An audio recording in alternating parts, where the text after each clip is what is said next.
Hello everyone and welcome back. So this time we're going over how we get the force vector that's directed along some particular line. And this sounds super hard. You're probably like, oh goodness, this is going to be terrible. Or maybe not. You're like, I already read the PowerPoint. I know it's super easy.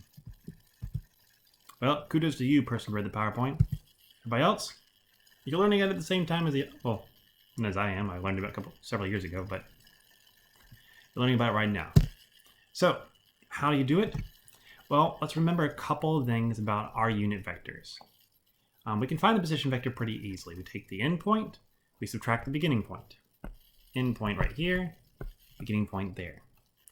And that's our position vector. We can get the line that goes from this point to that point fairly simply. If we want the unit vector of that position vector, we just simply take the vector and we divide by the magnitude.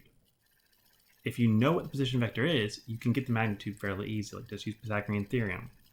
Now, here's where you have to remember some things. First off, what's the magnitude of a unit vector? Not a position vector, but a unit vector. This guy right here. Well, hopefully you remember that the magnitude of any unit vector is 1. Sorry, there's two straight lines next to it are the magnitude. Okay. Second thing. What are the units for a unit vector? You're like, well, it's position, so it's probably like meters or newtons or meters or inches or something. No, because you took meters or inches or feet, whatever it is, and you divided by meters or inches or feet. So your unit vector is unitless.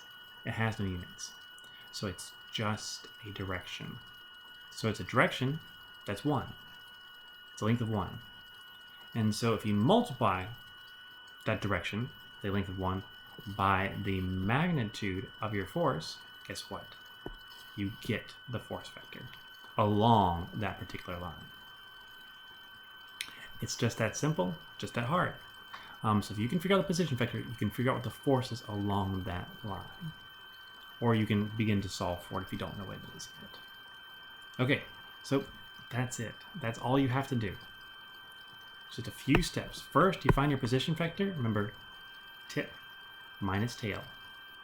Then you take the magnitude of the position vector using Pythagorean theorem. Once you've done that, you have your unit vector. So then you just multiply by the magnitude of the force. Don't multiply by the vector, multiply by the magnitude of the force. And you will have your force vector. So that's it for this time. Next time we're going to jump into an example. So I hope this helped you. I'll see you later. Bye-bye.